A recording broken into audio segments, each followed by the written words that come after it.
Ladies and gentlemen, please welcome another voice you all know from KCSN Radio, the legendary DJ Nic Harcourt.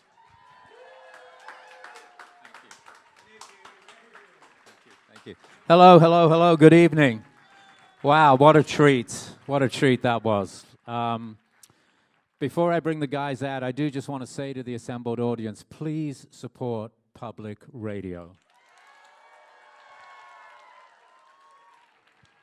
Now more than ever, we need you. We'll be okay as long as you help us. So thank you very much. Whatever your local public media outlet is, please support them. So I've had a little bit of time to meet the guys tonight, and I'm very happy to welcome back to the stage. We've got Colin and Robert. Please come out.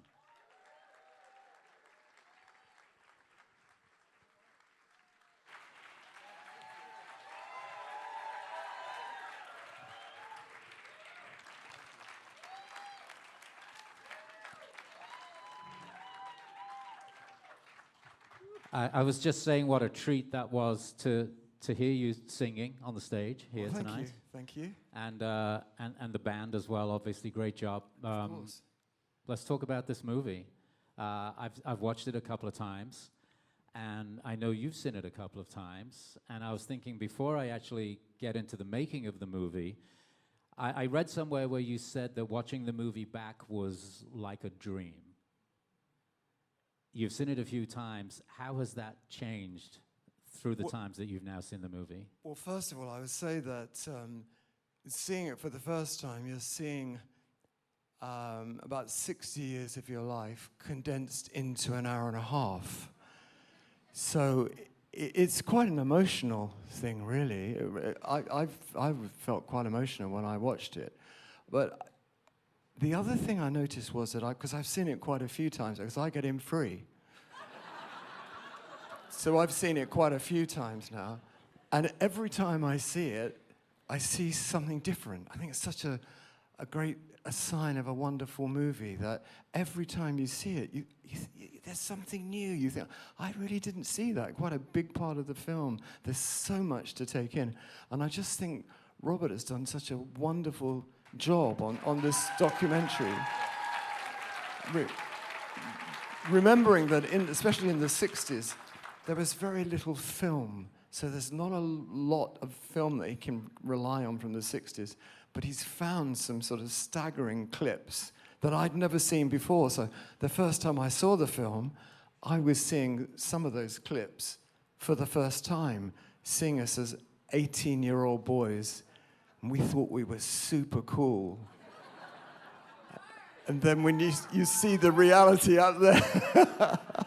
So anyway, it's been a real treat to work with Robert. And again, a fabulous experience to watch this film. Robert, I know you're a Zombies fan, and I know you're a fan of 60s music in general, but what was it about the Zombies for you? Well, you know, I always think about this question because it's come up on this tour. I'm sure it has. Yeah. Well, I mean, there's something just about the music that is just different than a lot of the bands from the British invasion. A lot of the bands kind of feel like they blend together. There's great music out of that movement. But something about the Zombies is just so special. The way the guys play together, Colin's voice, Rod's style of songwriting, Chris's songwriting. I could really break it down for you because I've tried to really analyze why it's just so different.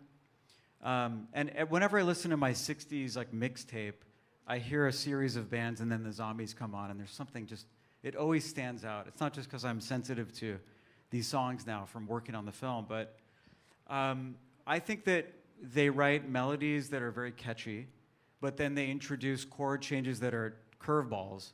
They take you, they sort of keep it stable, and then there's something that surprises you. There's something consistent and then inconsistent in an exciting way melodically. Rhythmically, I think Hugh Grundy, it's interesting, I learned that he was in a marching band and not a drummer, which is crazy for all the musicians here because he's such a good drummer. How you apply a marching band kind of skill to like using your whole body to play drums. but there's just something about his feel that it just works so well against the rhythm of his voice, against the playing of Rod. So I just think if you break it all down, you just have these 5 musicians that knew how to play together in a way that really complemented each other and respected each other. And you can see it on the screen, like the friendship they had shows in the musical collaboration that they created. And then it's just smart songwriting. It's sophisticated pop music. There's a classical background. He was in a choir. So he was listening to music that was much like beyond what I think just the sort of simple rock and roll style that was going on. But they still captured the edge and early days feel of American rock and roll and were able to combine it with something unusual. So I just think there was something different about the band. And if I were to we could sit and all talk about why it's so different. But seeing the film really puts everything in perspective, and you kind of understand how things happened. The Tell Her No story about the mumbling the line. It's just really, we understand like the urgency that they had to have to make this music, what they were up against making Odyssey and Oracle, not having the financing to carry it through, watching the clock tick the whole time. Yeah, that's amazing in the movie when you actually see you there, like, I've got 1 minute to finish this take before they turn everything off. It was a bit stressful, to tell you the truth. It was. We had this set amount, £1,000, and I can't remember exactly what I said in the film, but the song Time of the Season was the last song written for the album, and it was finished in the morning, and I was recording it in the afternoon, and I didn't really know it that well. So it did got quite stressful trying to get it right. And looking back, it's hysterical. It's really, really funny. But at the time, it was just a little bit challenging. I want to ask you about how you found and sourced a lot of the archival footage, but how did you get to work on this movie? How did you get to direct this movie? Because I believe the producers had actually been looking for somebody to make a zombies documentary, but it didn't quite come together. And then you had a conversation, and then you pitched these guys, right? You pitched Rod and Colin. Yeah, that's right. So I was doing music for a long time, and then I wanted to direct and make movies. So I started directing feature narrative projects, which is totally different than, thank you, feature narratives. Shout out to feature narrative. Love that format. But docs, I watch a lot of documentaries. I love learning through watching. So I wanted to make a doc because I watched them. And if you're going to make an independent film, you should make things that you really love, because it's going to take a long time, and you have to get a lot of people to believe in it. So you have to carry that love and passion through the process to bring people in and keep them engaged, even an audience. So yeah, if you find a subject you really love, and I wanted to make a music documentary because it felt close to home for me. But I was talking to Rick Krim, who's in the house, who's an awesome person who works in music. And shout out to Rick Krim. It started during the COVID shutdown. I was on the phone with Rick. We were just talking about what we were up to. And I said, I'd love to make, a music doc. And then I said, man, that one doc I wish I could have made would have been the Zombies movie. And he said, you know what? They actually had talked about making one and started shooting some stuff, but it just didn't go forward. There's an opportunity to meet the guys and maybe share what your vision would be. So that's what happened. I met the managers, Chris and Cindy, who are like family around the band and take care of everybody and really have kept them moving, the heartbeat. And I met Colin and Rod on Zoom, which was really bizarre, meeting people that you really admire on Zoom and trying to like pitch what you really like want to do with a movie. It's really hard to connect that way. But I think I rambled like I am right now. I just went on and on. I just went on and on and on about how we have a great chance here to make this will be our chance to make the Zombies movie. This will be the one. And we should put everything we have into it. And let's leave something behind that is just as powerful, if it can be, which is it's hard to get to that level, but you've left so much great music behind. Can we make a movie that lives up to what we all as fans really want that to be? So that was the goal. And Colin, when you and Rod was sitting on the other end of this Zoom call. Were you aware of Robert as a filmmaker or as a musician, or was your first cold meeting? Well, we were aware because we knew he was going to call us, so we looked him up, you know. And I knew that he was a musician anyway, but it was obvious from the way he was talking that he was a musician. He understood how musicians think, how the music business works, and also, of course, he's a fine filmmaker. And so it became quickly apparent to Rod and myself that this would just be a wonderful opportunity. And we had a delightful chat with Robert on the Zoom, and I think we agreed there and then that we would move this forward. It was an easy decision, really. So what was that process? You've got the okay. You haven't made a documentary before. Where did you start? Well, it starts with raising some financing, right? Because you have to get things going. But yeah, so when you make something independently, you go out and you find people to believe in it and take a chance on it. You're not making it for a studio or for a streaming company, so you don't have the luxury of just kind of doing what you want when you want to do it. And maybe those films don't have those chances too. Everything has its hurdles. But we started shooting. Where we started was, how are we going to begin this production? What's the first day of filming? And the guys were on the road finishing a U.S. tour, and they were finishing on the East Coast, so we started the production in New York. We got a studio, and we tried to rebuild the She's Not There Hullabaloo performance set. So if you watch the movie again, you'll notice that white room and on that stage, we tried to rebuild the She's Not There set from that famous performance, just to make it somewhat familiar, so that there were some things in there as an audience you might pick up on. But it feels a little more exciting than just sitting in a chair in like a room with nothing going on. So we filmed in New York. That was the foundation of the doc, because we had a ton of interview footage and a lot of sound bites that we could build on. We had a great editor, Meryl Goodwin, and Chris Donlan also worked on it, two editors who started to put it together as far as, laying out the story from these interviews. We then the hope was to create some cinematic moments in the film, and I thought it would be really cool to start with The Way I Feel Inside, done a cappella live in a church with an organ. So we found a church in Brooklyn, and they gave us some time to shoot in there, which was really nice of them. And yeah, Rod was up playing the organ, and Colin was singing it again and again, which is hard to do if you don't have a microphone, because you can really blow your voice out. But yeah, everybody, really what it is just the willingness of people to participate in a production is what makes it real. And so you have to start somewhere, and I think when you start filming a doc, even just making one day of just nothingness makes it feel like something's happening. So you're creating momentum, really, for the process to begin. But yeah, aside from the boring stuff, which was like the businessy stuff, it was just the willingness of these guys to say yes, jump in. We got a lot of great interviews with the guys.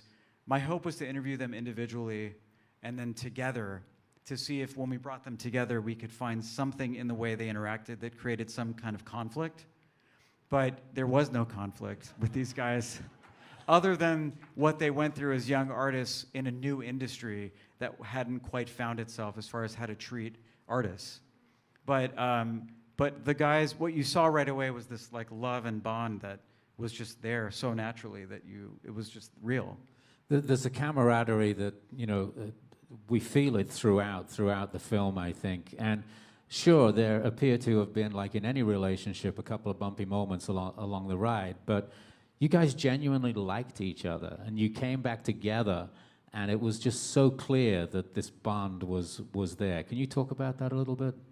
Well, I think that because the band started when we were so young, I was 15 when the band started, and Paul Atkinson, actually, I think was 14. So we went through our formative years together. We came from the same part of England. It's about 25 miles north of London, northwest of London. We knew one another's families. I think when you've grown up so closely like that, it's in a way, it's a very firm foundation for a band, because we all thought in the same way. We all loved the same kind of music. We all wanted to be performers. And it was, in some ways, it was really easy. It was easy to just get in a truck and get off somewhere. We didn't know where we were going. We just go somewhere and play it. It's wonderful. What a wonderful opportunity in life to tour the world playing the music you love with your pals. Why would we want to introduce conflict into that? It just didn't occur to us. But as you said, there were occasional bumps in the road. We had a few little moments. But generally speaking, we just got on really well. It's just, I'm really sorry to disappoint you. Robert, was there something that you identified with as being in a band as a teenager as well with these guys? When you start off as a musician, you want to make music with your friends, and then you sort of bump into the actual music business. Yeah. No, it was so strange to work on the film, and as you're hearing these stories, I could totally relate to what it was like to form a band with your schoolmates. You play guitar? Oh, you should be in the band. It's very quick like that. Getting a record deal, and it becomes very real really fast. Well, you're doing it for fun, and then it becomes a profession. So that shift of the innocence of discovering something new in yourself, and then it becoming a profession, can change the way you feel about that thing you're doing. And yeah, I mean, trying to sort of write that single, to get that hit, to get the thing, to keep the deal. Like that, those are things I think a lot of artists go through today. I don't think anything's changed really. There's stories throughout music history, and I think, and going, that where you find these themes, that how artists are treated, or how they're not really prepared for what the business is, and you shouldn't be. I don't think, Colin says it in the film, you shouldn't walk off stage from playing a show sweaty, feeling the high of the performance, and then looking at a settlement sheet, your contract. So it's true. I mean, you need to surround yourself with people you can trust, so that you can do the thing that you really need to focus on. So, can I ask you about the footage that you found? Because obviously there's a lot of archival footage that you found, but first of all, Colin, you didn't think anything existed, and then secondly, maybe you can start, and then secondly, Robert, you can tell us where you found what you did actually come up with. Well, I thought very little still existed. Famously, the BBC used to either throw tape away or re-record over it. It was so expensive, videotape, so they just... I know. And they did that till comparatively recently as well. Yeah. So I knew that there wasn't much from the 60s. I remembered, odds and ends, but some of the things that Robert found were quite remarkable. I don't know how you found them, but... Where did you go digging? I mean, it's hard to really, it's like a long answer, because we didn't stumble into like a box covered in dust, and that would have been like a great moment, and I'm sure docs have been made because they found that box. But at that time, people weren't walking around with phones. I don't know what it cost to buy film and a film camera back in those days, but it seems like it was a lot to have a crew around you everywhere you went. And some artists seem to have that chance to be surrounded by film crews all the time. But with this documentary, we didn't have that much footage to really pull from. Bless you, whoever just sneezed back there. But it's just digging. It's your editors, your assistant editors, it's the managers, it's their friends, it's fans. Really, where we found some gold was Chris White was sitting on so many little secret treasures, like demos of songs that he'd written, some recordings of the guys just kind of messing around. That party that they're playing back in the day that we cut to a couple times, that was Chris White's footage. So we were so lucky that he had saved some of this stuff.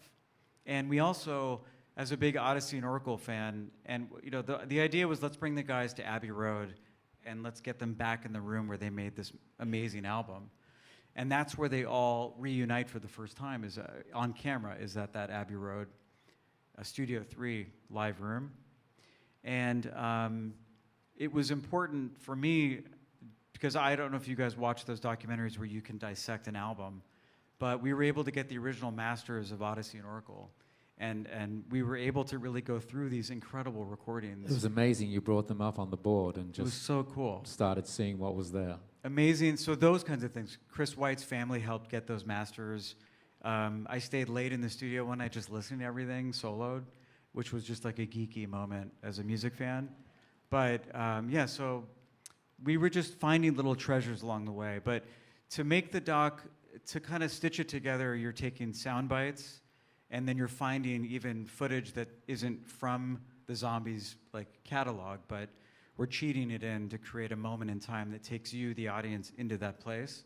So it's the illusion is created through using stock and archival footage.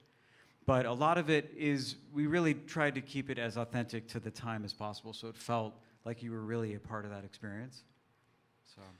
What was the most surprising thing that you saw from that footage? Because obviously you said you hadn't seen anything.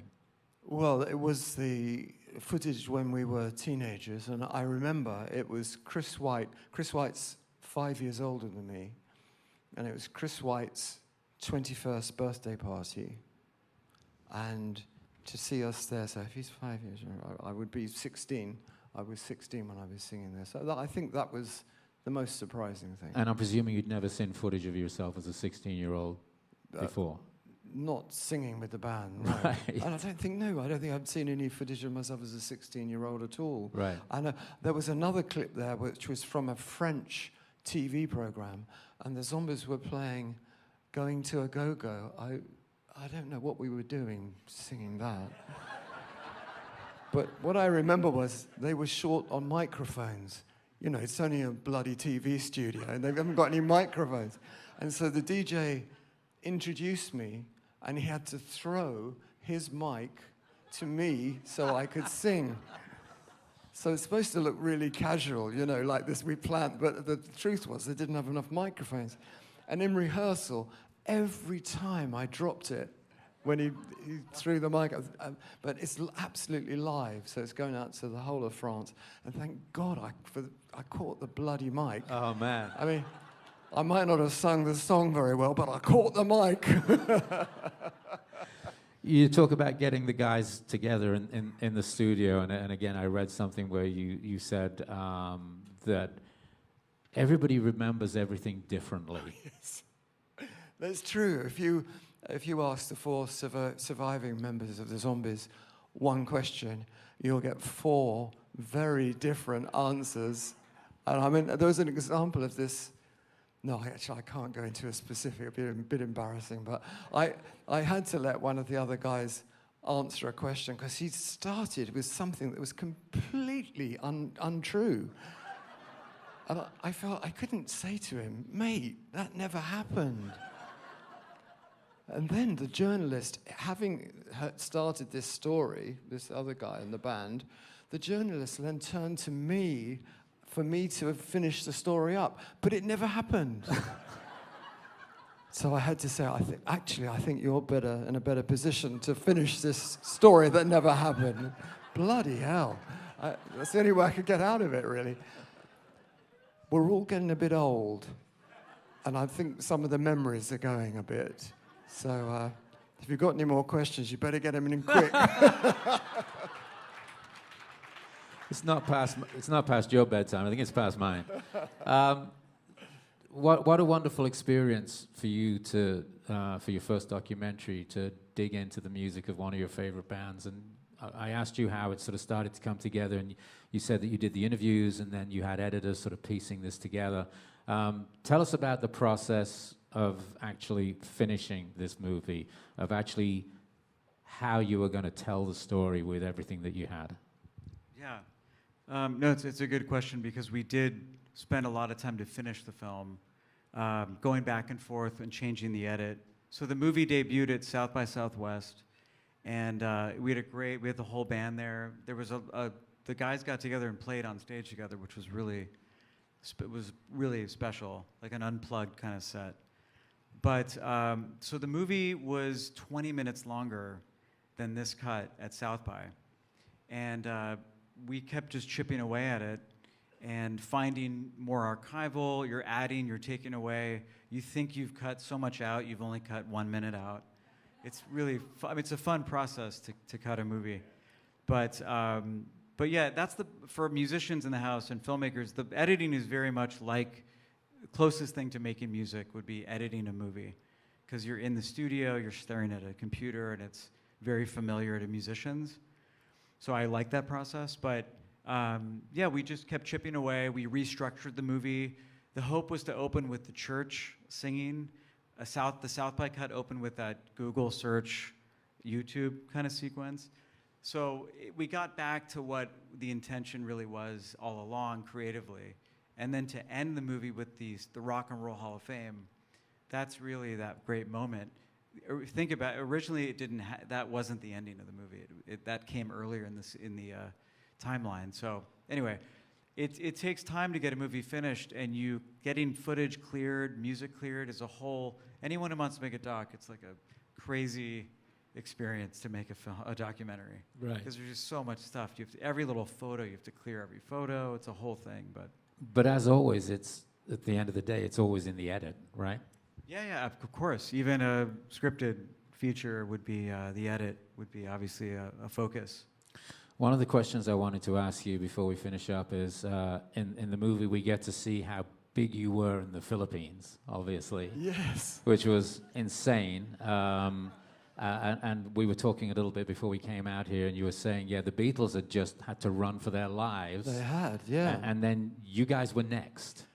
It was kind of symbolic of the Zombies, I think, that with the Beatles just having literally been thrown out of the Philippines through no fault of their own, who's the next band that goes to the Philippines?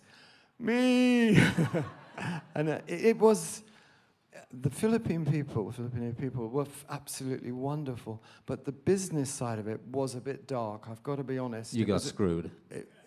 Yes. Yeah. Well, we thought, I think all of us thought, we were going to the Philippines to play in a bar, in a hotel, that sort of thing. We would sunbathe in the morning and play in a bar.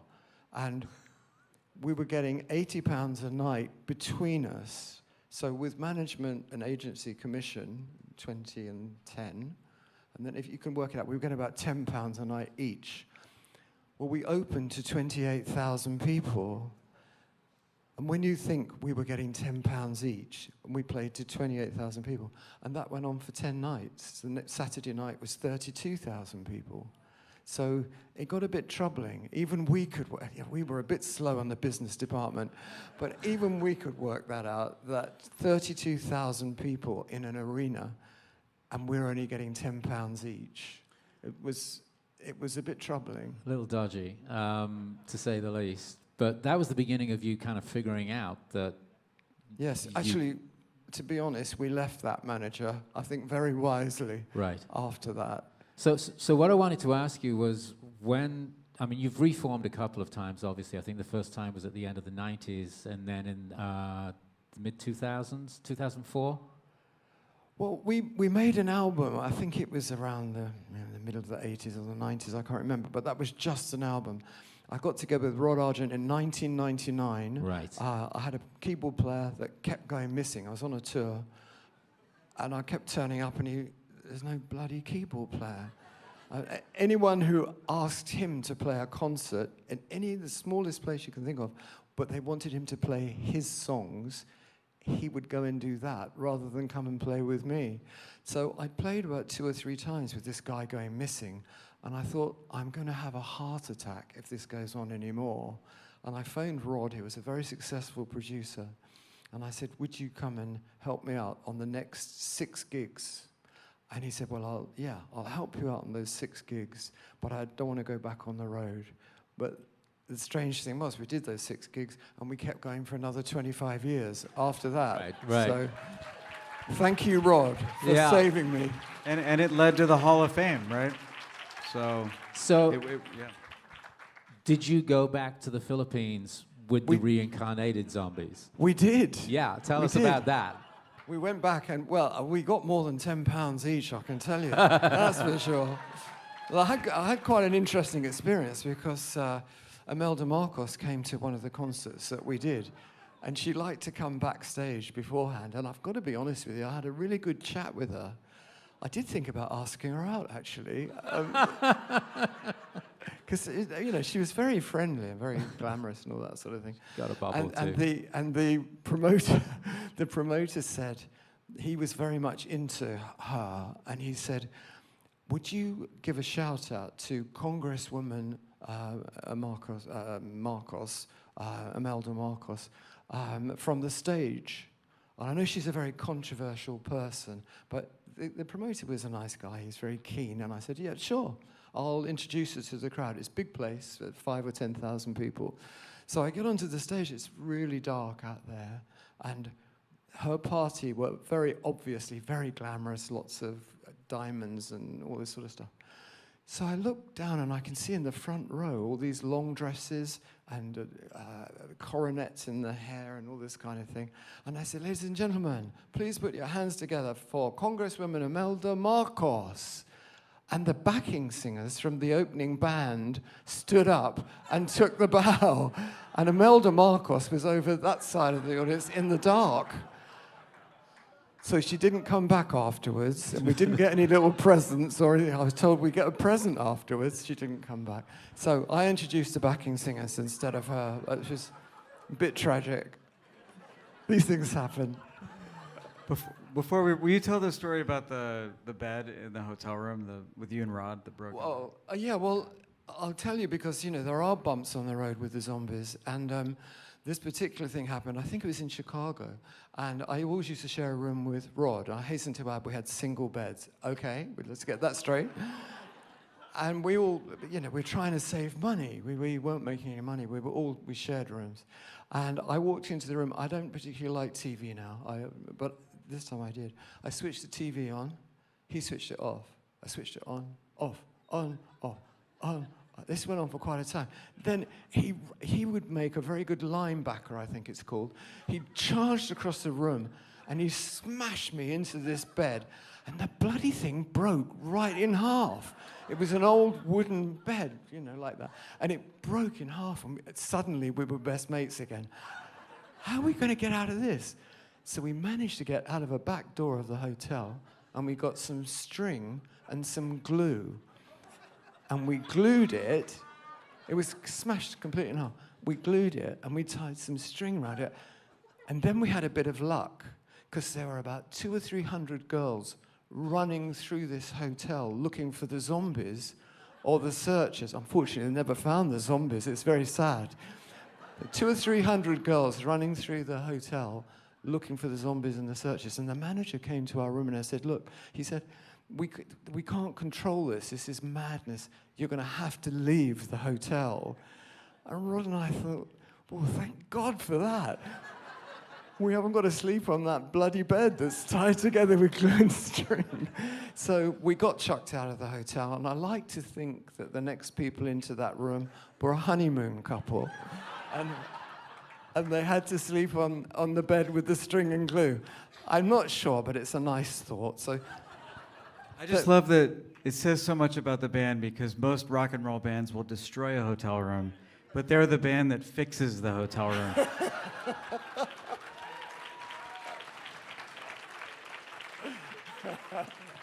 A couple of final questions. First of all, to Robert, what was the greatest gift you got from making this film?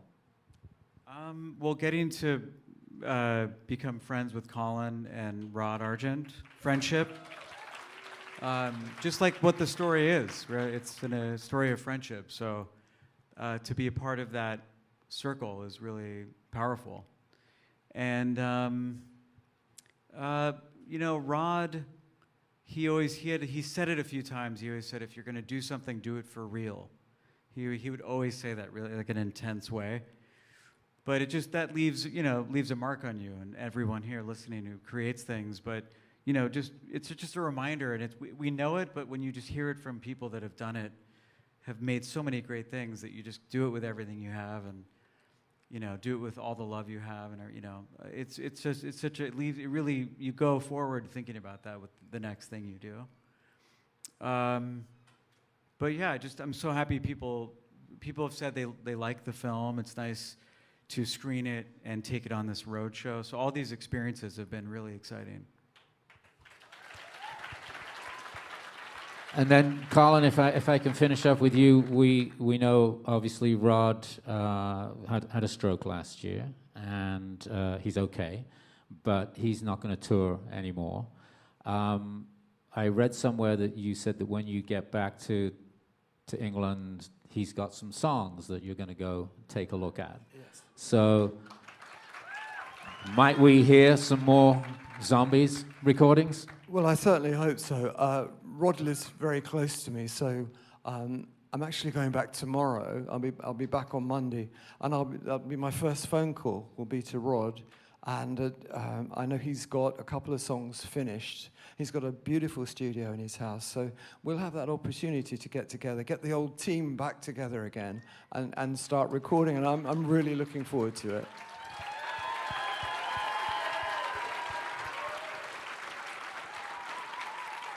I want to thank Robert for making this film, and I want to thank you for the music.